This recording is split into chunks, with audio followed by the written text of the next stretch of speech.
প্রতিদিন করার মতো কিছু ছোট ছোট আমলে সালেহ শিখিয়ে দিবেন।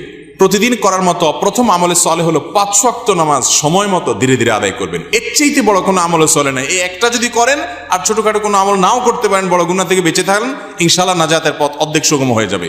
5 ওয়াক্ত নামাজ, এইটার কোনো বিকল্প ইসলামে আর কিছু নাই। এটা ঠিক রাখতেই হবে, এক্ষেত্রে কোনো ছাড় নাই। দাঁড়ায় না হলে বসে শুয়ে যেভাবে পারেন পড়তেই হবে, কোনো ছাড় নাই। অতএব 1 নম্বর আমল হলো 5 ওয়াক্ত নামাজ পড়বেন। 2 নম্বর হলো সকল বড় বড় মোটা মোটা গুনাহগুলা থেকে বেঁচে থাকবেন। চোখের গুনাহ, হারাম জিনিস দেখা, হারাম জিনিস শোনা, গালমন্দ করা, মানুষের হক মারা, হারাম খাওয়া, এই বড় বড় গুনাহগুলো থেকে বেঁচে থাকবেন। নাম্বার 3, নবী করিম সাল্লাল্লাহু আলাইহি ওয়াসাল্লাম প্রতি বেশি বেশি দুরূদ পাঠ করবেন। আল্লাহুম্মা সাল্লি আলা মুহাম্মদ ওয়া আলা আলি মুহাম্মদ, শুধু সাল্লাল্লাহু আলাইহি ওয়াসাল্লাম, দুরূদ ইব্রাহিম যত বেশি পারেন দিনে 10 বার 20 বার পাঠ করবেন। নাম্বার 4, ইস্তিগফার বেশি বেশি করবেন। আস্তাগফিরুল্লাহ ওয়া আতুবু ইলাইহি, আস্তাগফিরুল্লাহ ওয়া আতুবু ইলাইহি, আস্তাগফিরুল্লাহ আল্লাযী লা ইলাহা ইল্লা হুয়াল হাইয়ুল কাইয়্যুম, এরকম ইস্তিগফার পড়বেন। নাম্বার 5, যেই কোনো কাজ করবেন, এই কাজগুলোর পাশাপাশি কোরআনে কারীমের তেলাওয়াত প্রতিদিন একটু একটু করে করবেন। বিশেষ করে সূরা ইখলাস, কুল হুয়াল্লাহ সূরা একবার পড়লে 3 ভাগের কোরআন 3 ভাগের 1 ভাগ পড়ার সমান সওয়াব হয়। অতএব আপনি চাইলে কয়েক মিনিটের ভিতরে পুরো 1 খতম কোরআনের সওয়াব পেতে পারেন। বিশেষ সূরা ইখলাস পাঠ করবেন।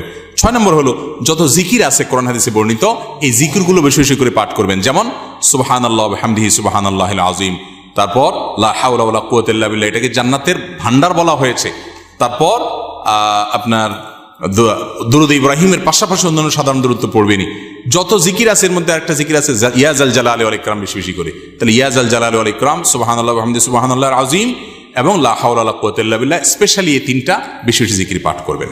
কোনো মুসলমানকে জাহান্নামে দেওয়ার পর কখনো কি তাকে জান্নাতে দেওয়া হবে? খুব গুরুত্বপূর্ণ একটা প্রশ্ন। একটু আগে যে গোষ্ঠীর কথা বলছিলাম, যারা আমাদের নবীজির হাদিসকে অস্বীকার করে, তারা শুধু কোরআন দিয়ে চলতে চায়। শুধু কোরআনে এত ইনিশিয়েট দেওয়া আছে যে এটা দিয়ে সে চলতে পারবে না। শুধু কোরআন যদি দিয়ে চলতে চায়, কোরআন তারা আমাদের নবী থেকেই পাইছে, এখন নবীর কোরআনটা মানবে, হাদিসটা মানবে না। এটা হলো একরকম মামুর ভাইয়ের আবদারের মতো। তো এই লোকগুলা বলে যে যারা জাহান্নামে যাবে তারা চিরকাল জাহান্নামে যাবে, আর কোনোদিন জান্নাতে যাবে না। এটা ভুল কথা। কোরআনে কারিমে আল্লাহ রাব্বুল আলামিন জাহান্নামীদের বিভিন্ন বিবরণ উল্লেখ করেছেন। অনেক পাপের কারণে জাহান্নামে স্থায়ী থাকার কথা বলেছেন। কিন্তু এগুলো সম্পর্কে খোদ নবী করিম সাল্লাল্লাহু আলাইহি ওয়াসাল্লাম কি ব্যাখ্যা দিয়েছেন, যার পরে কোরআন নাজিল হয়েছে, যাকে আল্লাহ পাঠিয়েছেন আমাদের কাছে, সেটা তারা জানার চেষ্টা করে না।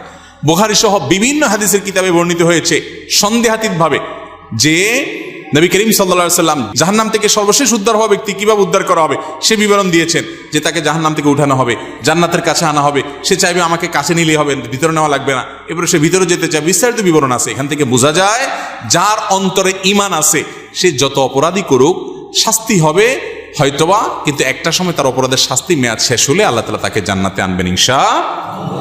এই চিন্তা করে এবার তাহলে নিশ্চিন্তে পাপ করতে পারেন, যেহেতু জান্নাতে আসবেনই একবার, আর টেনশন কি। কিন্তু জাহান্নামে পড়ার পরে আল্লাহ তাআলা আমাদেরকে হেফাজতে রাখুন। কেউ যদি বেদাতকে সুন্নত মনে করে বা বলে, তার কি ঈমান থাকবে? বেদাতকে সুন্নত বললেই বেঈমান হয়ে যাবে না। এত সহজ ক্যালকুলেশন করা যাবে না। একটা আমলকে একজন বেদাত বলছে, আরেকজন বলছে না এটা, আপনি বলছেন বেদাত, আমি বলছি না বা দাঁত, এটা দাঁত আছে। কেউ দাঁত পাইছে, কেউ দাঁত পাই নাই, অর্থাৎ কেউ সুন্নত মনে করতেছে, কেউ বেদাত পাইছে। এটা নিয়ে ইজতিহাদ বা বুঝের মত পার্থক্য হতে পারে। এর কারণে কেউ কাফের বা মুসলমান হবে না। বেদাত জঘন্য খারাপ জিনিস, কিন্তু এই খারাপ জিনিস কোনটা, এটা বেদাত কিনা আদৌ, এটা নিয়ে সংজ্ঞা নিয়ে ওলামাদের মধ্যে মত পার্থক্য থাকতে পারে। অনেক বড় বড় ইমামদের মধ্যে মত পার্থক্য আছে। একই কথাকে একজন ইমাম বলছেন বেদাত, আরেকজন বলছেন এটা বেদাত না। অতএব এটা নিয়ে মারামারি করবেন না।